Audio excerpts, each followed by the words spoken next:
Education commission के बारे में, इसकी रिकमेंडेशन के बारे में। कहता है 1952 से 53 में ये आया था। जो सेकेंडरी एजुकेशन कमीशन है, कहता है कि 1952 में यूनियन गवर्नमेंट ने अपॉइंट किया था। इस टाइम पर इसके चेयरमैन बनाए गए थे डॉक्टर ए लक्ष्मणा स्वामी मुदिलायर, ठीक है। और लेकिन बाद में ये जो हमारे मतलब सेकेंडरी एजुकेशन कमीशन है, इसीलिए इसको मुदिलायर कमीशन भी बोला गया था। और जो ये ए लक्ष्मणा स्वामी मुदिलायर थे, ये उस टाइम पर मद्रास यूनिवर्सिटी के वाइस चांसलर भी थे। जो टर्म ऑफ रेफरेंस था इस कमीशन के सामने वो क्या था, चेक करना existing system of secondary education को देश में, और मेजर्स सजेस्ट करना कि जो भी हमारा एजुकेशन सिस्टम उसको रीऑर्गेनाइज करने के लिए यानी इम्प्रूव करने के लिए। इस कमीशन ने अपनी रिपोर्ट अगस्त 1963 को सबमिट की, और उसमें इसने बहुत सारे रिकमेंडेशन दिए सेकेंडरी एजुकेशन के बारे में। जो मेजर रिकमेंडेशंस थे वो क्या थे कि हायर सेकेंडरी सिस्टम के इंस्टॉलेशन के लिए कि भाई एक तो 3 लैंग्वेज फार्मूला को अडॉप्ट करो, एजुकेशनल एंड वोकेशनल गाइडेंस के ऊपर फोकस करो, इम्प्रूव करो सिस्टम ऑफ एग्जामिनेशन को, improvement in the teaching personnel and method of teaching. फिर कहते हैं कि जो सेकेंडरी एजुकेशन कमीशन उसकी रिकमेंडेशन को डिस्कस किया गया था central advisory board of education के द्वारा 1953 में, एंड इसकी मतलब जो भी रिकमेंडेशन थे उनको एक्सेप्ट किया गया कुछ मॉडिफिकेशन के साथ। जो एक स्कीम थी सेकेंडरी हायर एजुकेशन की वो लॉन्च की गई थी ऑल ओवर इंडिया। जो all India council of secondary education है वो सेटअप किया गया है जी सेंटर। तो मतलब एक टाइप से कहते हैं इसने बहुत सारे चीज़ों पर फोकस किया था। अब बात आती है कि क्यों हमने ना नया सिस्टम लॉन्च करने की बात की, क्यों रिकमेंडेशन मानी, क्योंकि जो हमारा एग्जिस्टिंग सिस्टम था उसमें कुछ कमियां थी। क्या क्या, एक तो जो करिकुलम था वो इम्प्रैक्टिकल था, मतलब जिसको ना भाई प्रैक्टिकली अप्लाई करना इतना आसान नहीं था, ना वो प्रैक्टिकली को इम्पोर्टेंस रखता था। जो टीचिंग मेथड थे उनमें बहुत ज़्यादा कमियां थी, बुक्स भी अच्छी नहीं थी, ना प्रॉपर क्राइटेरिया था टीचर्स को सिलेक्ट करने का। तो कहता है कि जो रिकमेंडेशन थी क्या थी सेकेंडरी एजुकेशन कमीशन या मुदिलायर कमीशन की, ठीक है। तो देखो इसमें बताया है कि जो कमीशन था वो उसने क्या किया, क्वेश्चनरी तैयार की अलग अलग जो भी एस्पेक्ट थी सेकेंडरी एजुकेशन की, और इसको बहुत सारे एजुकेशनल एक्सपर्ट्स को, टीचर्स को, एजुकेशनल इंस्टीट्यूशंस को भेजा, और फिर इनसे क्या मांगे, सजेशंस मांगे। तो एक टाइप से फर्स्ट हैंड नॉलेज कलेक्ट की गई अलग अलग जो भी प्रॉब्लम्स थी सेकेंडरी एजुकेशन की उसके ऊपर। इस बेस पे जो कमीशन था उसने एक रिपोर्ट तैयार की। तो इसमें क्या क्या था, पहले तो सबसे पहले इसने बोला कि करिकुलम को ऑर्गेनाइज करना है at the middle school stage. कहते हैं जो सेकेंडरी एजुकेशन कमीशन था उसने सजेस्ट किया कि जो मिडल स्कूल करिकुलम है उसको आउटलाइन करो, उसको सही करो। सबसे पहले लैंग्वेज, तो इसने बोला मदर टंग के ऊपर फोकस करना है मेन तो हमें। दूसरा social studies, journal studies, mathematics, art and craft, physical education and craft. जो लैंग्वेज थी वो मतलब एक टाइप से टूल था कम्युनिकेशन का, बातचीत करने का एक टूल था, या हम कह सकते हैं एक्सप्रेशन का एक तरीका था सोशल स्टडीज़ को, जो इम्पार्ट करता है नॉलेज सोशल इन्वायरमेंट को। दूसरा जो जर्नल साइंस थी वो क्या थी, देखो लैंग्वेज हमने समझी जो एक कम्युनिकेशन का तरीका है, जर्नल साइंस थी वो हमें नॉलेज देती थी फिजिकल इन्वायरमेंट के बारे में। मैथमेटिक्स हमें ना भाई जो भी न्यूमेरिकल प्रॉब्लम्स थी उनको सोल्व करने के तरीके बताता है। एकेडमिक सब्जेक्ट थे वो हमारे इंटेलेक्चुअल डेवलपमेंट को प्रमोट करते हैं। आर्ट एंड म्यूजिक हमें एस्थेटिक ट्रेनिंग देता है। क्राफ्ट हमें ट्रेनिंग देता है मतलब भाई प्रैक्टिकली चीज़ों को करने की, ठीक है। तो इस टाइप से ये बताइए at high and higher secondary stage. At high and higher secondary stage जो करिकुलम था उसको 2 कैटेगरीज में बांट दिया गया, एक तो कोर और एक हायर। कोर में तो क्या थे, जो कंपलसरी सब्जेक्ट थे जो इंक्लूड होंगे हर किसी के, जैसे language, general science, social studies, elementary mathematics, craft, ठीक है। और फिर आइए हायर करिकुलम की, मतलब हमारे पास ऑप्शनल थे, इनको हम चूज़ करना होता था कोई भी 3 सब्जेक्ट। तो क्या किया, हायर करिकुलम को हमने 7 ग्रुप में बांट दिया, इनमें से कोई भी 3 चूज़ कर सकते थे। Humanities group, history, geography, math, logic वगैरह। साइंस में आते हैं हमारे फिजिक्स, केमिस्ट्री, बायो, मैथ। फिर टेक्निकल में आ गया अप्लाइड मैथमेटिक्स, अप्लाइड साइंस, ठीक है, मैकेनिकल इंजीनियरिंग, इलेक्ट्रिकल इंजीनियरिंग। फिर आया 4th ग्रुप कॉमर्शियल, इसमें इकोनॉमिक्स, बुक कीपिंग वगैरह आ गई। एग्रीकल्चर में general agriculture, horticulture, agriculture, chemistry, botany. फिर फाइन आर्ट ग्रुप आई, इसमें history of art, painting, music. फिर 7th ग्रुप था होम साइंस ग्रुप, इसमें home economic, nutrition, crockery, mother craft, child care, ये सब इंक्लूड किए गए। तो बिसाइड अबव स्टूडेंट है ना वो अपना ओपिनियन दे सकता था। एक एडिशनल सब्जेक्ट तो लेना ही था कोर में से, और तीन इनमें से कोई भी मतलब चूज़ कर सकता था। इसने ना रिकमेंडेशन दी थी कि जो भी इंटरमीडिएट कोर्सेज है उनको ख़त्म कर दो, इंट्रोड्यूस करो होम साइंस को गर्ल्स स्कूल्स में। और इतना बोलता है जो सेकेंडरी एजुकेशन है वो ना हमारी 11 से 17 साल की एज के बच्चों के लिए होनी चाहिए, और 7 साल की ड्यूरेशन की होनी चाहिए। डिवाइड किया इसने 2 पार्ट्स में, junior and higher secondary stage. फिर दूसरा इसने रिकमेंडेशन दिया था प्रिंसिपल ऑफ करिकुलम कंस्ट्रक्शन। अभी तो था कि करिकुलम को ऑर्गेनाइज करना कि किसमें क्या इंक्लूड करना है। अब बात आई प्रिंसिपल ऑफ करिकुलम कंस्ट्रक्शन। तो सबसे पहले कहता है कि जो करिकुलम है ना वो ना पूरा एक्सपीरियंस पर बेस होना चाहिए। सिर्फ कहता है कि जो एकेडमिक सब्जेक्ट है वो ही नहीं सिखाई जानी चाहिए, बल्कि इसमें जो टोटलिटी ऑफ एक्सपीरियंस है बच्चों का भी, टीचर्स का भी, सब कुछ इंक्लूड करना चाहिए इसमें ना। भाई क्लासरूम, वर्कशॉप, लाइब्रेरी, प्लेग्राउंड, सब कुछ चीज़ें सिखाई जानी चाहिए। ठीक है। Next step, principle of variety and elastic, कहता है कि ना इनफ वेराइटी होनी चाहिए, इलास्टिसिटी होनी चाहिए इंडिविजुअल डिफरेंसेस को सोल्व करने, क्योंकि हमें पता हर किसी के अपने फीचर्स होते हैं, हर किसी में डिफरेंसेस होते हैं उनके बिहेवियर, उनके नेचर्स के अकॉर्डिंग।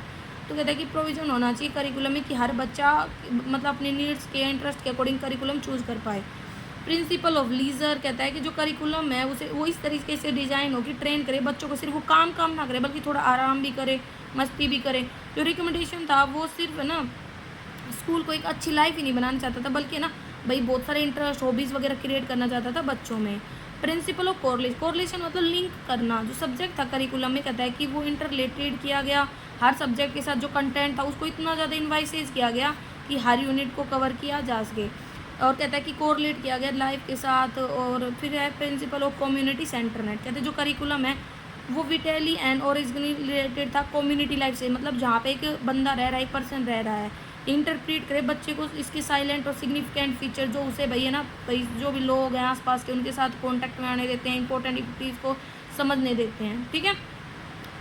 फिर है रिकमेंडेशन ऑन टेक्स्ट बुक पे इसने क्या रिकमेंडेशन दी, इसने बोला कि टेक्स्ट बुक के लिए एक हाई पावर टेक्स्ट कमेटी बनाओ, जिसमें एक हाई डिग्नेटरी और जुडिशियल ऑफ द स्टेट हो, परफेक्ट जज हो हाई कोर्ट का, member of public service commission का, वाइस चांसलर हो, हेडमास्टर हो स्टेट का, 2 डिस्टिंग्विश्ड एजुकेशनिस्ट हो, डायरेक्टर ऑफ एजुकेशन। ठीक है। फिर इसने बोला कि इस कमेटी के क्या फंक्शन होंगे, तो ये एक भाई कहता है कि जो कमेटी है उसमें कुछ फंक्शंस करेगी। एक तो पैनल ऑफ एक्सपर्ट तैयार करेगी ताकि हर सब्जेक्ट को रिव्यू कर पाए। दूसरा जो इनवाइट करेगी एक्सपर्ट्स को कि वो बुक्स लिखें, अदर बुक्स को स्टडी करें। फंड वगैरह मेंटेन किया जाएगा ताकि जो भी भाई बुक्स वगैरह बिक रही हैं उससे जो पैसा आ रहा है वो कोऑपरेट करेंगे with similar committee other states में जो बनाई गई हैं, ताकि अच्छी से अच्छी बुक्स वो बनाया जा सके। लैंग्वेज को भी देखेंगे रीजनल बेसिस पे। दूसरा बोला इसने recommending A reasonable number of books, एक सिंगल बुक नहीं होती। देखो हम देखते हैं कि हमारी एक सब्जेक्ट से रिलेटेड अलग अलग राइटर की बुक्स आ जाती हैं, तो कहता है कि एक सिंगल बुक को सब मतलब प्रेस्क्राइब नहीं किया गया हर सब्जेक्ट के लिए, बल्कि एक रीजनेबल नंबर ऑफ बुक्स को सेटिस्फाई किया गया। ठीक है, जो सेटिस्फाई करेगी स्टैंडर्ड्स को, जो भी रिकमेंडेशन ने बताए थे। Recommending definite books for language, कहता है कि लैंग्वेज की बात करें तो डेफिनेट बुक्स थी जो प्रेस्क्राइब की गई हर क्लास के लिए।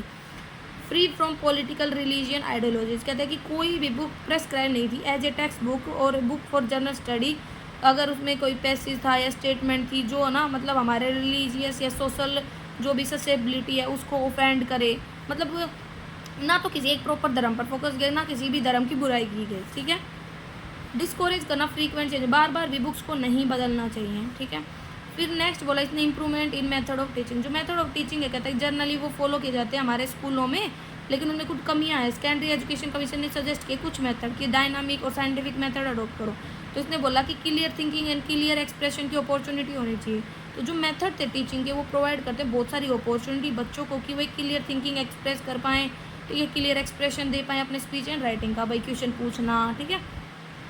फोकस किया गया पावरफुल एंड रियलिस्टिक सिचुएशन पे, जो फोकस था वो किस पे था कि टीचिंग शिफ्ट हो जाए वर्बलिज्म एंड मेमोराइजेशन से, रटिफिकेशन से रियलिस्टिक सिचुएशन में शिफ्ट होना।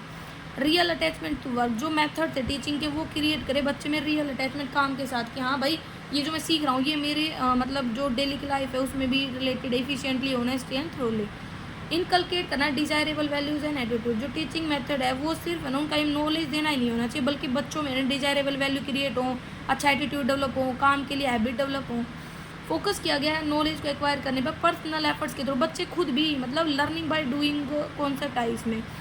प्रोविजन ऑफ को करिकुलर एक्टिविटी, को करिकुलर एक्टिविटी है ना वो एक इंटीग्रेटेड पार्ट होते हैं एजुकेशन का, इसीलिए ट्रेनिंग वगैरह जैसे हम देखते हैं हमारे स्कूलों में एनएसएस एनसीसी ये होते हैं ताकि बच्चों में एक्स्ट्रा एक्टिविटीज़ डेवलप हो। इंडिविजुअल सेंटर्ड मेथड कहता है कि as well thought out attempt should be made, तो मेथड अडोप्ट करना इंस्ट्रक्ट करने का जो भी इंडिविजुअल डिफरेंस, क्योंकि किसी बच्चे को भाई शॉर्ट ट्रिक्स जल्दी समझ में आती है, किसी को पूरा बेसिक बताना होता है फिर समझ में आती है, तो उसके अकॉर्डिंग एस्टैब्लिश करना experimental and demonstration school in order to popularise, progressive method को पॉपुलराइज करने के लिए टीचिंग के एक्सपेरिमेंटल एंड डिमोन्स्ट्रेशन स्कूल वगैरह बढ़ाए गए। अब recommendation for improving the system of examination, इस सिस्टम ऑफ एग्जामिनेशन को इम्प्रूव करने के लिए बोला गया। कहता है कि रिड्यूस कर दिया गया एक्सटर्नल एग्जामिनेशन को, इंटरनली किया जाने लगा। सब्जेक्टिविटी को कम किया गया ताकि बाइसनेस वगैरह ना आए, ऑब्जेक्टिविटी पे फोकस किया गया। इंकरेज किया गया रेशनल अंडरस्टैंडिंग को, रट्टाफिकेशन को ख़त्म करके इंटेलिजेंस के ऊपर फोकस किया गया। मेंटेन किए गए स्कूल रिकॉर्ड्स वगैरह ताकि बच्चे की भाई पूरी ओवरऑल परफॉर्मेंस को हम चेक कर पाएँ, ऑलराउंड प्रोग्रेस चेक कर पाएँ। बेसिस ऑफ फाइनल असेसमेंट, जो फाइनल असेसमेंट था बच्चे का कहता है कि वो given to the internal test वगैरह स्कूल रिकॉर्ड्स के बेस पे किया गया। सिस्टम ऑफ साइम्बोलिक मेकिंग, जो सिस्टम था साइम्बोलिक का rather than numerical marking for external internal examination, लेकिन इंडिकेट करता है दीज न्यूमेरिकल इन ग्रेडिंग, मतलब नंबर के बेस पे मत दो लेकिन बच्चों को ग्रेड दो न्यूमेरिकल फॉर्म ABCD, छोटे बच्चों को स्टार वगैरह नहीं दिए जाते वैसे। सर्टिफिकेट का नेचर, जो रिजल्ट था पब्लिक एग्जामिनेशन का अलग अलग सब्जेक्ट में अलग अलग बताओ कि अब तक किसी बच्चे का एक सब्जेक्ट स्ट्रॉन्ग हो। जो रिजल्ट था इंटरनल टेस्ट का वो इंक्लूड ना हो पब्लिक एग्जामिनेशन में। अचीवमेंट्स ऑफ द स्टूडेंट्स को ना वो दिखाओ, स्कूल रिकॉर्ड्स में मेंटेन करो, उनकी पिक्चर छपवाओ। Provision of compartment and supplementary examination, कहता है कि जो कंपार्टमेंटल जो एग्जामिनेशन है वो इंट्रोड्यूस करो at the final public examination, facilitate करने के लिए कि बच्चे रीअपियर का एग्ज़ाम दे पाएँ अगर वो एक बार क्लियर नहीं हो पाते हैं तो। अब इसने ना वोकेशनलाइजेशन ऑफ एजुकेशन पे भी रिकमेंडेशन दी गई कि बच्चों को ऐसा पढ़ाओ कि वो जॉब वगैरह कर पाए। तो कोर्सेज को डाइवर्सिफाई कर दिया गया। सेकेंडरी स्कूल ऑफर करते हैं डाइवर्सिफाई ऑफ एजुकेशनल प्रोग्राम को ताकि ना बच्चों के वेरिंग इंटरेस्ट को, एप्टीट्यूड को, टैलेंट्स को मीट कर पाएँ। ये जो प्रोग्राम क्रिएट करते हैं जनरल वैल्यूज़ यूटिलिटी बच्चों में कंट्रीब्यूट करते हैं ऑलराउंड एजुकेशन को। नेक्स्ट है मल्टीपर्पज़ स्कूल, जो मल्टीलेटरल स्कूल्स थे वो स्टार्ट किए गए प्रोवाइड करने के लिए अलग अलग प्रकार के कोर्सेज। कुछ एडवांटेजेस भी दी गई, जैसे भाई इंडिविजुअल जो भी डिफरेंसेस थे उनको दूर किया गया, बच्चों में अलग अलग कोर्सेज तैयार करके उनको समझा करके उनके इंटरेस्ट के अकॉर्डिंग प्रोवाइड की गई। Greater variety of educational media, जैसे कोई भाई फ़ोन से समझता है, कोई टीवी से, कोई प्रोजेक्टर से, कोई फेस टू फेस, और सोल्व की गई problem of wrongly classified people. क्या नेक्स्ट है प्रोविज़न ऑफ एग्रीकल्चर एजुकेशन। ये ग्रेट अपॉर्चुनिटी देता है क्योंकि हमारे देश में रूरल एरियाज में एग्रीकल्चर एजुकेशन सबसे ज़्यादा ज़रूरी है, और टेक्निकल एजुकेशन को भी प्रमोट किया क्योंकि आज के टाइम में इंडस्ट्रीज आ रही हैं। ठीक है, तो ये देखते हैं कि हमने बहुत ज़्यादा मतलब भाई हर लेवल पर ये इंप्रूवमेंट किए गए। फिर रिकमेंडेशन दी इसने गाइडेंस एंड काउंसलिंग पे, तो कहा गया कि ग्रेटर अटेंशन पुट करो। कहता है कि एजुकेशनल गाइडेंस रिसीव होनी चाहिए, बहुत ज़्यादा ग्रेटर अटेंशन दी गई। Cooperation of various personal guidance, कहता है कि should not be considered the work of new, ये सिर्फ नए स्पेशलिस्ट का काम नहीं था बल्कि एक सर्विस थी जिसमें पेरेंट टीचर हर कोई इन्वॉल्व होता था। Trained guidance officer and career master, जो सर्विस थी trained guidance officer career masters की वो अवेलेबल की गई, धीरे धीरे इंक्रीज की गई मेजर सभी एजुकेशनल इंस्टीट्यूशंस में। रिसर्च सेंटर ऑर्गेनाइजेशन वगैरह खोली गई, educational vocational guidance bureau open किए गए। ठीक है, तो ये इंटरेस्ट, ये हमें यही कहते हैं कि जो बच्चे का इंटरेस्ट एबिलिटी वगैरह उसको बढ़ाना, उसको इवेलुएट करना। फिर recommendation of secondary education commission of supervision and inspection, तो रोल ऑफ इंस्पेक्टर, जो ट्रू रोल होता है इंस्पेक्टर का वो क्या है, स्टडी करना बच्चों की प्रॉब्लम्स को, हर स्कूल की कंप्रिहेंसिवली, और सजेशंस वगैरह बनाना इम्प्रूवमेंट के लिए, एडवाइस वगैरह देना। ठीक है, special inspector appoint, special inspector वगैरह अपॉइंट किए गए इंस्पेक्ट करने के लिए जो टीचिंग थी स्पेशल सब्जेक्ट्स के बारे में, डोमेस्टिक साइंस आर्ट वगैरह। सिलेक्शन ऑफ इंस्पेक्टर, पर्सन्स जो सिलेक्ट किए गए एज इंस्पेक्टर उसमें हाई एकेडमिक क्वालिफिकेशन हो, एडिक्वेट टीचिंग एक्सपीरियंस हो उनके पास। ठीक है, जैसे भाई टीचर को 10 साल का एक्सपीरियंस हो, वो हाई स्कूल का हेडमास्टर रहा हो, डुली क्वालिफाइड स्टाफ रहा हो कॉलेज वगैरह में। फिर वह ड्यूटीज़ ऑफ, ये दोबारा वही आ गया। अब है duties of inspector, duties of inspector को डिवाइड किया दो पार्ट में, administrative and academic. Administrative duties में बोला कि ये रिलेट करे एनुअल जो भी इंस्पेक्शन हो रहा है, रिकॉर्ड्स का, अकाउंट्स का, ऑफिस रूटीन, वो सब। और एकेडमिक में आते हैं कि भाई एक पैनल ऑफ एक्सपर्ट हो जो भाई पूरी बुक्स वगैरह को चेक करता है, एकेडमिक, सीनियर टीचर, हेडमास्टर, ये सब। इसने बोला था कि वैकेशंस भी इंट्रोड्यूस होनी चाहिए टीचर्स के लिए 2 महीने की, वर्किंग डेज कहता है कि 200 दिन से कम नहीं होना चाहिए। अब बात आती है जब सेकेंडरी एजुकेशन में हमने रिपोर्ट देखी, उसने कुछ रिकमेंडेशन दी, तो उसकी क्या प्रभाव पड़े। तो रीऑर्गेनाइजेशन ऑफ सेकेंडरी एजुकेशन कर दिया गया। ठीक है, इससे ये बहुत ज़्यादा यूजफुल रहा, इंपॉर्टेंट रहा। ठीक है, एम ऑफ सेकेंडरी एजुकेशन, जो कमीशन था उसने रिकमेंड किया कि जो सेकेंडरी एजुकेशन उसको रीऑर्गेनाइज करो। ठीक है, डेमोक्रेटिक सिटीजनशिप डेवलप करो personality development of vocational efficiency training वगैरह। ठीक है, तो इसने इनकोरेज किया भाई अच्छी अच्छी क्वालिटीज़ को, पैट्रियटिज्म को डेवलप करने पर। कोर्सेज को बांट दिया गया जो इंटीग्रल पार्ट होता है। मल्टीपर्पज़ स्कूल, बहुत सारे स्कूल खोले गए, टेक्निकल, एग्रीकल्चरल, ताकि हर प्रकार की नॉलेज को डेवलप किया जा सके। रूरल स्कूल, रूरल मतलब गांव में एग्रीकल्चर स्कूल वगैरह खोले गए, वहाँ पे इसकी इंपॉर्टेंस होती है। टेक्निकल एजुकेशन दी गई, जो सजेशन थे टेक्निकल एजुकेशन के, तो कहते हैं कि ये बहुत ज़्यादा प्रैक्टिकल रहे, इंटरेस्ट में रहे कंट्री के, बहुत सारी क्वालिटेटिव क्वान्टिटेटिव इंप्रूवमेंट हुए। फिजिकल वेलफेयर पे फोकस किया गया, बच्चों की हेल्थ पे, क्योंकि एक अच्छे शरीर में ही अच्छा माइंड होता है। टीचर्स के एजुकेशन पे फोकस किया गया, उन्हें ट्रेनिंग वगैरह पर, ताकि उनकी भाई नॉलेज इंप्रूव हो। Text book and method of teaching, जो इंप्रूवमेंट था टेक्स्ट बुक में एंड मेथड ऑफ टीचिंग में वो भी यूजफुल रहा। टेक्स्ट बुक में इंप्रूव किया गया प्रोग्रेसिव मेथड के बेस पे, ठीक है। सुपरविजन, इंस्पेक्शन एंड एडमिनिस्ट्रेशन, जो सजेशंस थे कमीशन के सुपरविजन, इंस्पेक्शन, एडमिनिस्ट्रेशन के रिगार्डिंग, वो भी इंपॉर्टेंट रहे। इसके कारण ना भाई जो भी हमारा एजुकेशन सिस्टम था उसमें बहुत ज़्यादा इंप्रूवमेंट हुआ, कमियाँ दूर हुई, ठीक है। तो ये हमारा टॉपिक था।